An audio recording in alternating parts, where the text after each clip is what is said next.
39강입니다. 119페이지에 보면은 맨 밑에 93-80548가 나옵니다.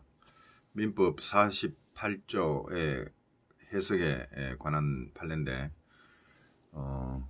민법 48조 판례 읽기 전에 48조를 먼저 보는 게 좋겠죠. 48조는 제1항 생전처분으로 재단법인을 설립하는 때에는 출연재산은 법인이 성립된 때로부터 법인의 재산이 된다고 하였고, 제2항은 유언으로 재단법인을 설립하는 때에는 출연재산은 유언의 효력이 발생한 때로부터 법인에 귀속한 것으로 본다 라고 했는데,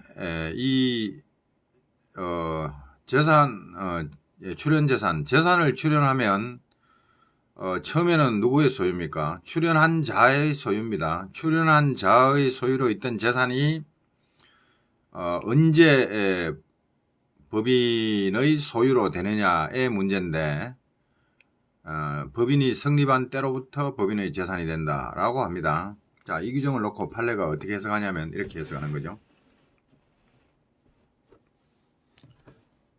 자, 여기 화면을 제가 잘못 치기 힘들어가지고. 자, 민법 제48조입니다. 민법 제48조는 재단법인 성립에 있어서 재산 출연자와 법인과의 관계에 있어서 출연재산의 귀속에 관한 규정이다. 지금 보면 재단법인 출연하면 관계가 몇 개 관계가 나오냐면 2개의 관계가 나옵니다. 이 밑에 판례도 나중에 나오겠지만은, 자, 처음에는 출연자가 재산을 가지고 있다가, 이거 왜 동그라미가 나오죠? 출연자가 재산을 가지고 있다가 재단법인에게 소유권을 넘기고, 그랬을 때 이 재단법인 재산이 되면은 제3자들이 이제 재단법인을 소유자로 인정하게 되겠죠. 그러면 요 출연자와 재단법인 관계는 내부 관계라고 볼 수가 있고, 내부 관계죠. 자기들끼리 문제죠. 그러나 이 출연자와 재단법인이라는 이 집단 외부에 있는 제3자들은 대외적 관계, 외부 관계입니다. 요거는 대내 관계고, 민법에서 대내 관계, 대외 관계를 잘 나눠야 되는데, 뭔가 도모하고 계약을 하거나 당사자 그런 사람들 사이는 내부 관계가 되고, 그들 집단이 집단의 당사자에 속하지 않는 다른 사람들이 제3자 외부 세계에 존재하는 사람들이 되는 겁니다. 이것은 자기들끼리 뭐 거래를 하니까 내부 관계죠. 자, 이렇게 이제 출연자와 재단법인의 관계, 그 다음에 재단법인과 제3자의 관계, 정확히 말하면 이거죠. 출연자 재단법인이라는 이 내부 집단과 다른 사람들의 관계, 이게 외부 관계가 되죠. 그러니까 출연자와 제3자의 관계도 대외 관계고, 재단법인과 제3자의 관계도 대외 관계고, 자기들끼리 관계가 내부 관계가 되는 겁니다. 이런 시각에서 바라보면 민법 제48조는 재단법인 성립에 있어서 재산 출연자와 법인과의 관계, 그러니까 대내 관계입니다. 내부적 관계에서 출연재산의 귀속에 관한 규정이다. 내부 관계에서 이 출연재산이 누구에게 속하느냐의 문제를 규정한 것이고, 이 규정은 그 기능에 있어서 이 기능이 뭐냐, 그죠? 어떤 작용을 하느냐 문제인데, 이 규정은 그 기능에 있어서 출연재산의 귀속에 관하여 출연자와 법인과의 관계를 상대적으로 결정한다 이거죠. 우리가 민법에서 절대적이다 할 때는 모든 사람에게 효력이 있는 것을 절대적 효력, 그러고 자기들 특정인들 사이에서만 효력이 있는 것을 상대적 효력이라고 부릅니다. 자, 그러면 이 출연재산 귀속에 관한 효력은 상대적 효력이라는 얘기죠. 출연자하고 법인 대내적 관계에서 자기 둘 사이의 얘기란 얘기죠. 둘 사이에서 효력을 미치는 그런 문제일 뿐이고, 출연자와 법인과의 관계를 상대적으로 결정함에 있어서의 기준이 되는 것에 불과하고, 출연재산은 출연자와 법인과의 관계, 대내 관계에 있어서는 그 출연행위에 터잡아 법인이 성립되면, 그로서 출연재산은 민법의 위조항 제48조 우리가 봤습니다. 법인이 성립한 때로부터 법인의 재산이 된다고 했죠. 자, 그래서 위조항에 의하여 법인 성립 시에 법인에게 귀속이 되어 이제 법인이 소유자가 됩니다. 그래서 법인의 재산이 되는 것이고, 자, 이렇게 되는데, 그러면 출연재산이 동산인 경우, 부동산인 경우가 있는데, 그러면 출연재산이 부동산일 때는 어떻게 되냐? 우리가 동산 물권 변동이 일어나려면은 참 부동산 물권 변동이 일어나려면은 민법 제 186조에 따라서 등기하여야 물권 변동이 일어나죠. 물권 취득하려면 등기를 해야 됩니다. 근데 민법 제 48조가 뭐 등기하라 안 하라 말도 없이 그냥 법인이 성립된 때로부터 법인의 재산이 된다고 해버리니까 그러면은 이 출연 행위도 법률행위인데 이 법률행위가 민법 제 186조 부동산에 관한 법률행위, 부동산에 관한 출연행위로 인한 물권의 득실 변경은 등기하여야 그 효력이 생긴다는데 48조는 그냥 법인에게 귀속된다고 해버립니다. 자, 부동산인 경우에 있어서도 186조에 등기가 필요 없고 민법 제 48조가 위 양당사자 간의 관계에 있어서는 위 요건, 법인의 성립이라는 요건 외에 등기를 필요로 하는 것이 아니다 이거죠. 186조의 예외가 되어버립니다. 48조가 그렇게 규정을 했기 때문에. 그러나 이게 문제가 그러면 이 소유권 귀속이 법인이 성립한 때 출연자의 재산이 재단법인에게 소유권으로 치면 소유권이 넘어갔다 라고 보는데 그러면 그때 재단법인이 제3자에 대한 관계에서는 어떻게 되냐 이거죠. 제3자에 대해서도 소유자라고 주장할 수 있냐 이거죠. 법인이 성립하면 민법 제48조에 따라서 내부관계, 출연자에 대해서는 재단법인이 내 거다라고 말할 수가 있습니다. 그러나 이것이 등기를 안 했는데 제3자에게도 내 거다라고 소유자 행세를 할 수 있냐의 문제죠. 자, 그러면 제3자에 대한 관계에 있어서는 어떻게 되냐 이거죠. 지금 이 판례가 보면 크게 두 가지 측면을 고찰을 하고 있는데 제3자의 관계, 그 다음에 맨 처음에 나왔죠. 재산 출연자와 법인과의 관계, 이 두 가지를 고찰을 하고 있는 거죠. 내부 관계와 외부 관계입니다. 그죠?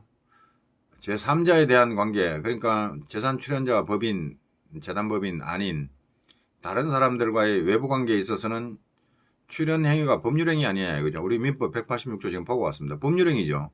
법률행위로 인한 물권의 득실 변경은 등기하여야 효력이 생긴다 했는데, 그래서 186조를 적용해가지고 출연재산의 법인의 귀속에는 부동산의 권리에 관해서는 법인 성립 외에 등기를 필요로 한다. 지금 대내관계에서는 법인 성립만 하면 되죠. 민법 48조에 법인 성립 시에 출연자의 소유에서 법인 소유로 됩니다.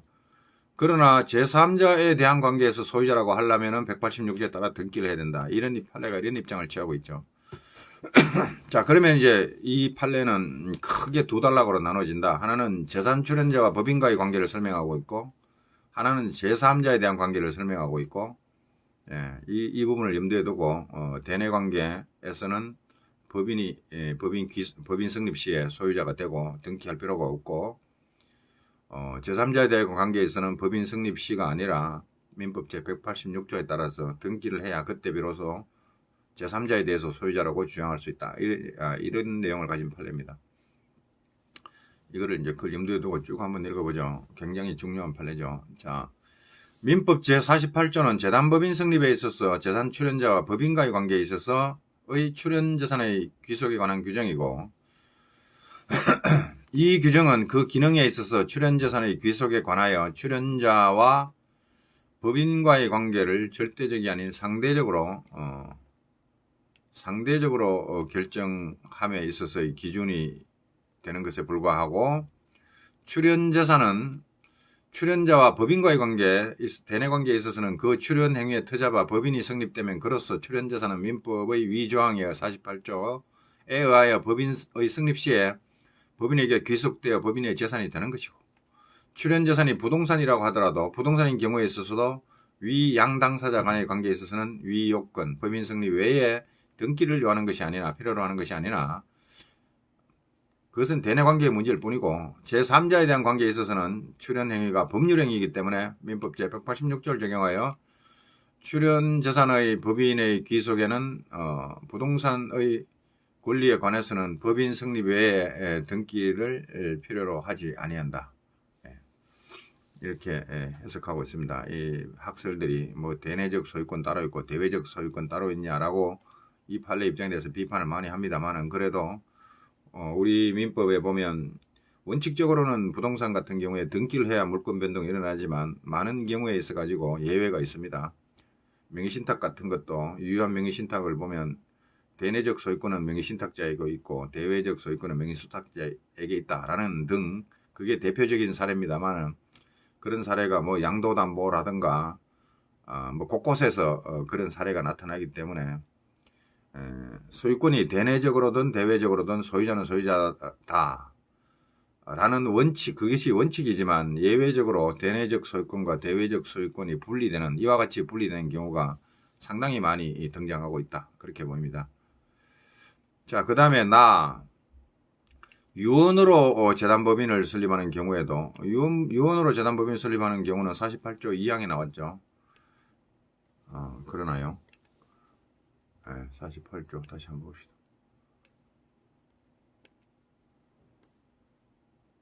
자, 유언으로 재단법인을 설립하는 때에는 출연재산은 유언의 효력이 발생한 때로부터 유언의 효력은 사망 피상속인이 유언자가 사망한 때로부터 유언의 효력이 발생하죠. 상속 개시 시와 같죠. 사망 시점 그때부터 유언의 효력이 발생합니다. 그 유언의 효력이 발생한 때 재단법인의 그 재산이 출연재산이 귀속하게 됩니다. 이것도 그러면은 이란과 마찬가지로 대내적으로는 이 재단법인에 소속이 되죠. 귀속이 되죠. 근데 대내적으로 하면 그러면 피상속인은 사망해 버렸고 그럼 피상속인과 재단법인 관계가 아니라 그때부터는 상속인과 재단법인 사이에서 상속인은 피상속인의 재산권을 포괄적으로 승계하기 때문에 이때 상속인과 재단법인 사이에서 대내적으로 법인에게 귀속한다고 봐야 될 것이고 그 다음에 제3자 대외관계에서는 등기를 한 때로부터 재단법인의 소유로 된다. 이렇게 이해가 됩니다. 우리 판례 입장에 따르면. 자, 그렇게 이해하고 바라보면 유언으로 재단법인을 설립하는 경우에도 제3자에 대한 관계에서는 출연재산이 부동산인 경우에는 그 법인의 귀속에는 법인의 설립에 등기를 필요로 하는 것이다. 등기를 필요로 하죠. 제3자에 대한 관계에서는. 우리가 가해에서 본 법리입니다. 자, 등기를 필요하는 것이고, 왜냐, 유언도 법률행위입니다. 유언도 법률행위죠. 법률행위이기 때문에 법률행위로 인한 물권의 득실 변경은 등기해야 됩니다. 180조에 따라서. 제3자에 대한 관계에서는 그러하고, 그 다음에 재단법인이 그와 같은 등기를 마치지 아니하였다면, 이런 등기를 마치지 않았어. 그런데 유언자의 상속인의 한 사람으로부터 부동산의 지분을 취득했습니다. 자, 이 지금 등기부상으로나 등기부상으로 보면 피상속인의 소유로 되어 있는데 뭐 상속인이 이거 자기 앞으로 상속 등기를 했든지 어땠든지 처분을 할 수가 있죠. 등기부상으로. 그래서 처분을 했어요. 그럼 제3자가 바라볼 때는 이것이 상속인과 재단법인 사이 대내관계에서 보면 분명히 재단법인 소유입니다. 대내적으로는. 그렇다 하더라도 제3자, 이 제3자가 바라보면 뭐 상속인의 소유죠. 대외적으로는 상속인 소유입니다. 그래서 이 사람으로부터 부동산의 지분을 취득하면 유효하게 취득한 거죠. 소유자로부터 지분권자로부터 제대로 취득한 겁니다. 그래서 무효가 아니고 취득이 된 거고 그렇기 때문에 재단법인이 아직 등기를 안 했다면 이 제3자에 대해서 대항할 수가 없죠. 자, 근데 이제 여기서 문제가 그렇다면 왜 또 선의의 제3자라고 했는가? 이게 상당히 의문으로 떠오릅니다. 그냥 제3자한테 대항할 수 없다 하면 충분한데 왜 선의의 제3자라고 했을 것인가?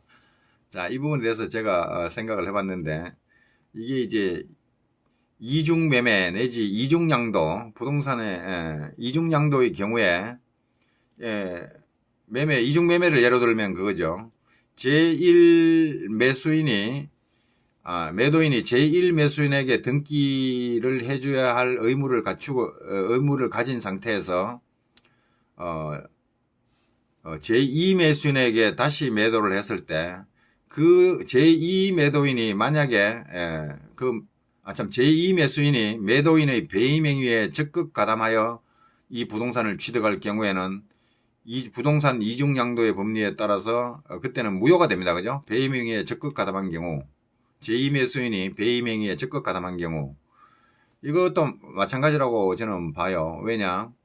일단 법률 행위를 해가지고 유언으로 재산을 출연했으면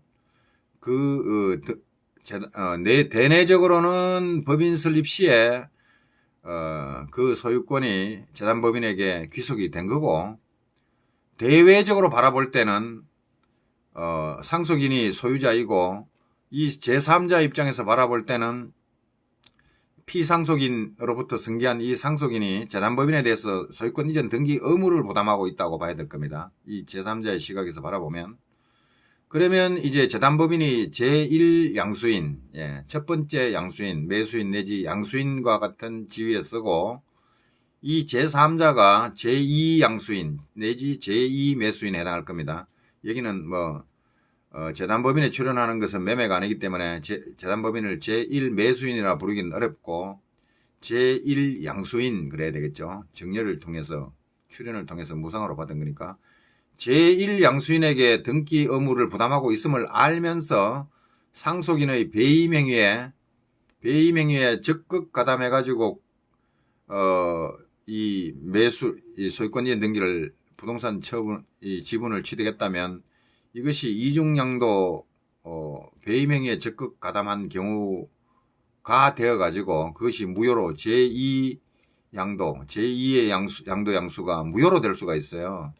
그렇기 때문에 판례가 그런 거 없다, 선의의 제3자다 이런 말은 그것을 상속인이 재단법인에 대하여 소유권 이전 등기를 의무를 부담함에도 한다는 점을 알면서 거기에 적극 가담하여 배임 행위에 적극 가담하여 취득한 자가 아니다. 선이다 이 사람은. 재단법인에 그 소유권 이전 등기 의무를 지고 있는지조차도 몰랐다. 그런 제3자라고 한다면 이것을 반사회 질서의 법률 행위죠. 이중양도 행위가 반사회 질서의 법률 행위로서 이중양도에 해당돼서 반사회 질서의 법률 행위에 해당되는 경우에 해당돼서 이것이 무효다 라고 말할 수가 없다는 것을 판례가 밝히고 있다. 저는 그렇게 봐요. 여기 왜 느닷없이 선의의 제3자가 등장하냐. 그냥 제3자도 아니고 대외적으로 소유자면 그냥 팔아넘기면 제3자면 되지 선이든 악이든 왜 따지냐, 이렇게 바라볼 수가 있는데, 제가 이해한 바로는 이것이 이중양도 형태가 될 수 있겠구나. 그러면 제2 매수인이 악의로 배임행위에, 매도인의 배임행위에, 양도인의 배임행위에 적극 가담한 경우에 무효가 될 수 있다. 근데 판례는 그렇지 않다. 이거는 선의의 제3자라 그럴 염려 없다. 이런 걸 설명한 것으로 저는 이해를 합니다. 자, 이거 한번 봅니다. 유언으로 재단법인을 설립하는 경우에도 제3자에 대한 관계에서는 출연재산이 부동산인 경우는 그 법인의 귀속은 법인의 설립 외에 등기를 필요하는 것이므로 재단법인이 그와 같은 등기를 마치지 아니하였다면 유언자의 상속인의 한 사람으로부터 부동산의 지분을 취득하여 이전 등기를 마친 선의의 제3자에 대항할 수 없다. 제가 지금 호흡이 좀 짧아져서 여기에서 끊고 다음 부분은 다음 동영상 넘기겠습니다.